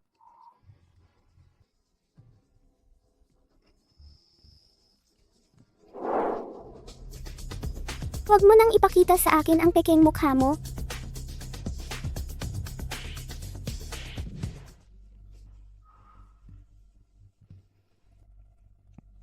Pasensya na. Nalate ako. Hindi ka naman late. Wala namang magagawa sa mall. Hindi naman ako talo. Saka, naparusahan naman sila. Nagsisisi talaga ako. Bakit hindi ko sinubukan noon pa na alamin ang amnesia mo? Mahalaga ba iyon? Mahalaga. Kung alam ko lang na may amnesia ka at hindi mo ako sinadya na iwan o kalimutan, hindi sana nasayang ang mga taon na iyon. Hindi na mahalaga ngayon. Kung masakit para sa'yo, wag mo nang isipin. Gusto ko lang na masaya ka ngayon. Si Chara. Hindi ko siya mahal. Okay lang. Kumakalat siya ng chismis. Avery, alam mo ba kung bakit ikaw ang pinili ng nanay ko para maging manugang niya? Ginang, abala talaga si Mr. Preston ngayon. Umalis ka. Oscar, mamamatay ako sa'yo. Pasensya na, Mr. Preston. Hindi ko napigilan si Madam. Blake, umalis ka. Sinabihan kita na bantayan mo ang boss mo at siguraduhing makipag-date siya, pero hindi mo magawa yon. Talaga namang, hindi ka pa rin makahanap ng asawa ng mag-isa. Ang dami-daming ipinakilala ko sa'yo. Bakit mo silang lahat iniwan sa altar? Mamamatay ako sa'yo. Wala sa kanila ang tipo ko. Anong klaseng babae ang gusto mo? Sabihin mo at hahanapin ko siya sa buong mundo. Ma, hanapan mo ako ng katulad nito. Ganitong tipo ang gusto mo? Mas mabuti kung isang bagong graduate na ulila. Ang kakaiba naman ang hinihingi mo. Kung mahahanap ko siya para sa'yo, papayag ka na magpakasal? Wala sa inyong magkapatid ang madaling pakisamahan. Mas mabuti kung magkapatid na babae ang hanapin ko para sa inyong dalawa at sabay kayong pakasalan. Dahil maganda ako. Yan ba ang dahilan kung bakit mo ako gusto? Huwag kang magpaliko ng usapan. Wala ka bang anumang nangyari kay Kara, pero sabi ng lahat, siya ang nakawala sa'yo. Meron akong ganong tao. At ikaw na yun simula pa lang. Inaano ka ba? Wala namang lagnat. Tingin ko, gusto lang ng nanay ko kung gaano kakatanga. Gago ka. Ganun lang ba para matawag na gago?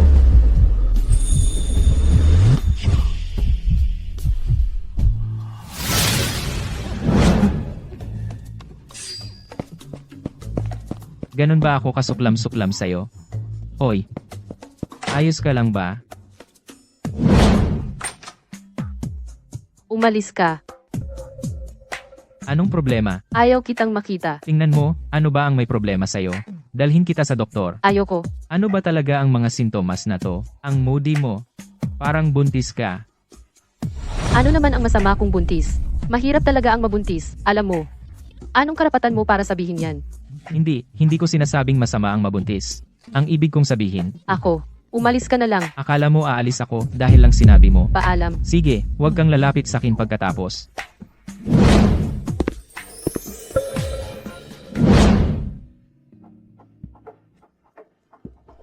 Nandito lang ako. Saan pa ba ako pupunta?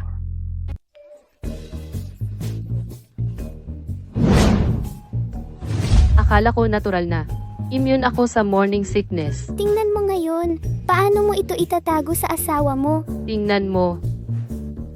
Napoprotektahan ka na para kang nakabalot sa bubble wrap. Iba ako.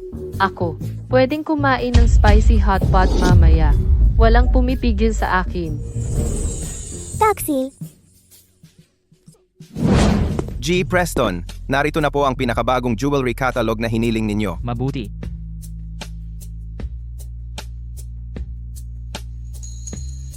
Mag-book ka ng restaurant para sa akin mamayang gabi. Siya nga pala, mahilig sa maanghang ang asawa ko, kaya humanap ka ng ilang option. G. Preston, may meeting po kayo kay G. Lee, mamayang gabi. E di si Mason na lang ang pumunta.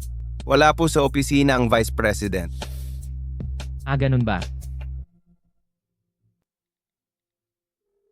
Oy, Oscar. Mason, pwede mo bang pumalit sa akin sa dinner kay Jilly mamayang gabi? Ako? Abala ako. Naghahanda ako ng mga gamit para sa baby.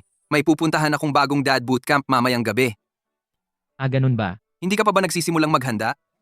Hoy, bakit hindi ka sumama sa akin? Narinig ko na kapag hands-on ang ama, mas nagkakabonding ang baby.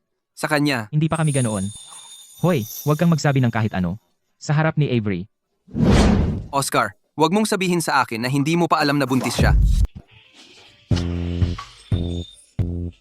Sina. Mahal, uminom ka nito. Ayaw ko nito. Gusto ko ng spicy fish. Pero mabuti ito para sa baby. Huwag mo akong lokohin. Spicy fish.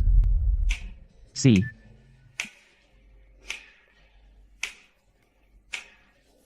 Ito.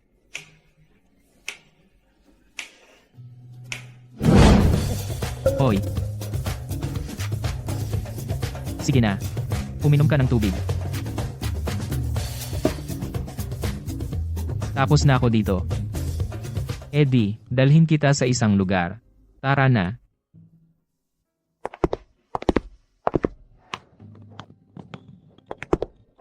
Bakit mo naisipang dalhin ako rito? Naalala ko madalas ka raw maglaro ng bola dito, at ang daming babaeng nagdadala sa'yo ng tubig. Nagdala ka ba sa akin kahit minsan? Sabihin mo muna. Noon, napansin mo ba ako? Oy, pare.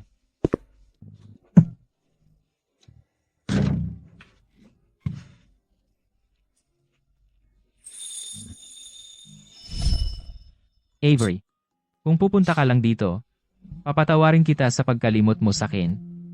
Oscar, hinahanap ka ni Kara. Nasugatan si Frank. Oy, Sabi nila, pagkatapos mong makascore, titingin ka ng hindi sinasadya sa taong gusto mo. Tumingin ka sa direksyon namin noon. Akala ko gusto mo ako, pero sumunod sa amin si Kara. Alam ko na nga eh. Nagpapanggap lang pala ako. anong iniisip mo? Girlfriend siya ng kaibigan ko. Hindi ako interesado sa ganoon. Mali yan. Eddie. Eddie, may gusto ka sa iba.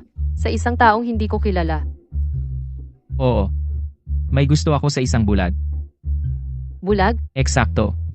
Bulag sa mata at sa puso.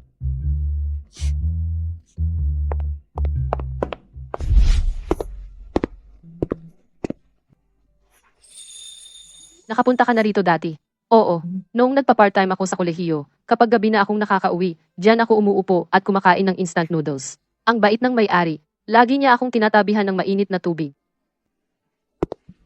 Mr. Preston, nandito ka pala. Kumusta po? Magkakilala kayo? Avery, kayo ba?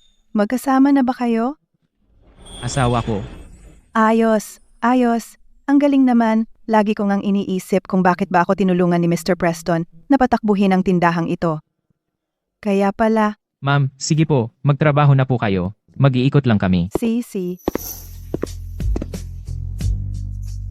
Avery, di ba gusto mong itanong sa akin kung kailan?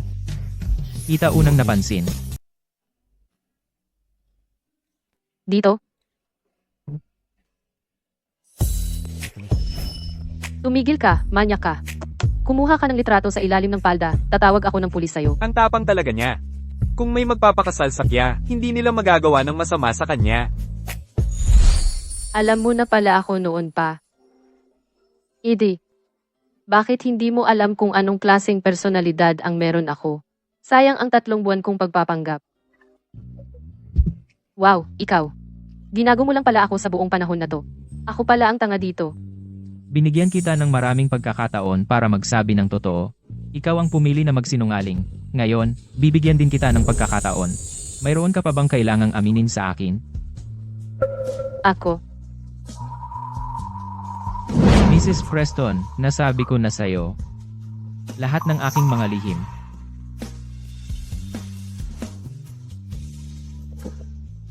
Buntis ako. Buntis? Bakit hindi ka nagulat? Alam mo na ba? Aksidenteng nabanggit ni Mason yon noong araw na yon, kaya hinanap ko ang medical report mo.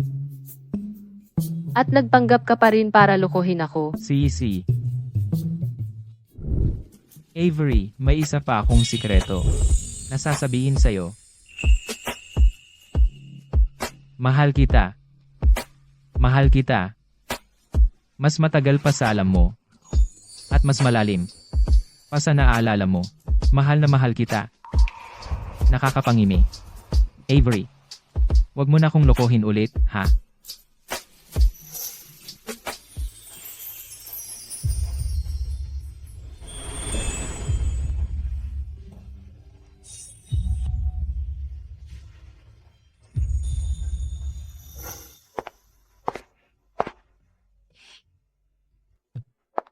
Dahan-dahan, Rachel.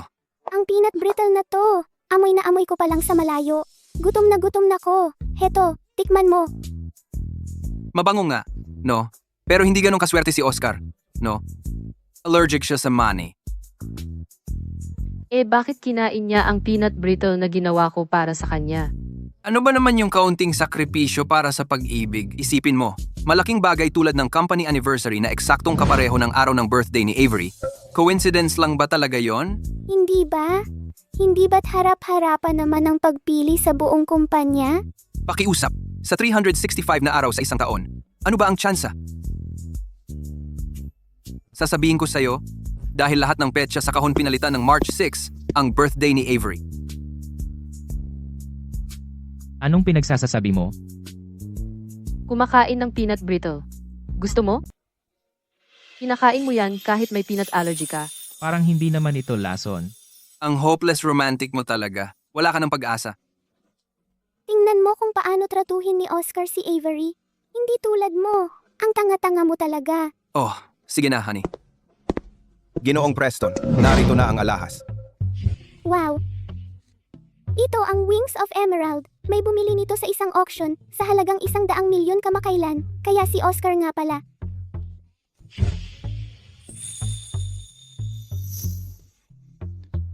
Bagay na bagay sa'yo. Maligayang kaarawan, Ginang Preston. Salamat. Ngayon ay anibersaryo ng kumpanya. At kaarawan din ng aking asawa. Sa aking sariling pangalan, naglaan ako ng 100 milyon para sa mga premyo, para makasali sa lucky draw ang lahat ng narito. Maligayang kaarawan. Ito ang unang pagkakataon. Maraming tao ang kasabay kong nagdiwang ng kaarawan ko. Masaya ako. Ang aking asawa ay karapat-dapat sa lahat ng pagpapala. Marso 6. Dahil sa pagdating mo, naging maswerte kong araw ito.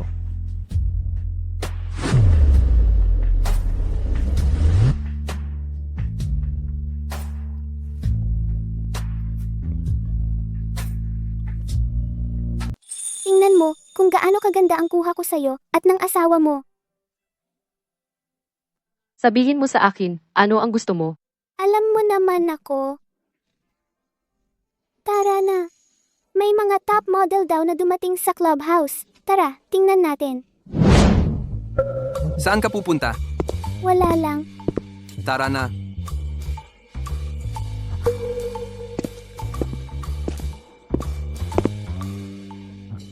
Ayoko pumunta. Hala, sige na. Sandali pa lang naman. Sawa ka na agad sa akin. May iba ka na bang hinahanap? Hindi. Hindi ako naniniwala. Eh bakit mo sinabing pupunta ka sa clubhouse? Hindi ganon. Tingnan mo nga ako. Malaki na ang tiyan ko. Paano ako makakapunta? Dahil lang sa bata kaya ka nandito. Yan lang ang dahilan kung bakit ka nandito. Huwag kang mag-overthink.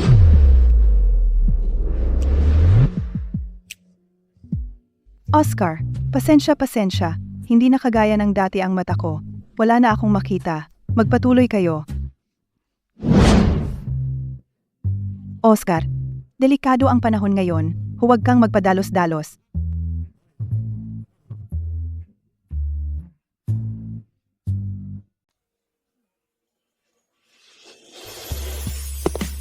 Avery, halika rito. May inihanda akong mga regalo para sa iyo at kay Rachel. Huwag na naman, ma. Ang mga custom-made na bagay na iyon ay tatagal ng mahigit 10 taon. Iba na itong pagkakataon. Ma, iyan lagi ang sinasabi mo. Isang araw, bumibili ka ng pabrika ng formula at sa susunod, nagpapatayo ka ng theme park. Parang ikaw lang ang may ginagawa. Kaming dalawa, ni Oscar. Kaming mga magiging ama. Mukhang wala kaming silbi. Mason. Ay tama? Umalis kayo. Kausap ko ang mga manugang kong babae. Bakit kayo nakikisali? Ay, itong dalawang anak kong lalaki ay napakaasahan. Pero may isa silang nagawang tama. Nakahanap sila para sa akin ng dalawang napakagandang manugang. At sabay-sabay pa kayong dalawa ay nagdadalang tao ng aking mga apo. Mukhang napakahirap niyan. Oy, ito ay, ako rin naman ay isang manugang sa isang mayamang pamilya. Sa bahay man o sa labas, mabuti ang pakikitungo sa akin ng lahat. Pero naiintindihan ko rin ang pakiramdam ng hindi nakatatayo sa sariling mga paa. Alam ko kayong dalawa ay nagpakasal kaagad pagkatapos ng pag-aaral. At ngayon, buntis na kayo. Well, mahaba pa ang buhay. Maaari kong bigyan kayo ng maraming pera, pero sana pareho kayong may sariling gagawin. Avery, mahilig ka sa animation, kaya inilipat ko na ang Skyline Comics sa iyo. Rachel, mahilig ka sa fashion, kaya sa iyo ang kumpanya ng disenyo. Salamat, Ma. Si nanay ang pinakamabait sa akin. Sandali! Hoy! Hindi ba't mabuti rin ang trato ko sa iyo? Hindi mo nga ako pinapayagang lumabas?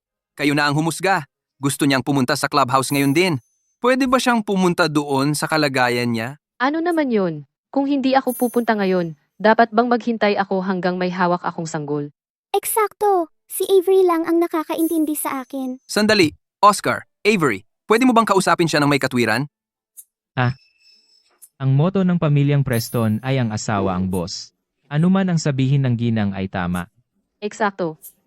Siya, Maliko, humihingi ako ng paumanhin. Hoy, huwag mong bulihin ang asawa ko.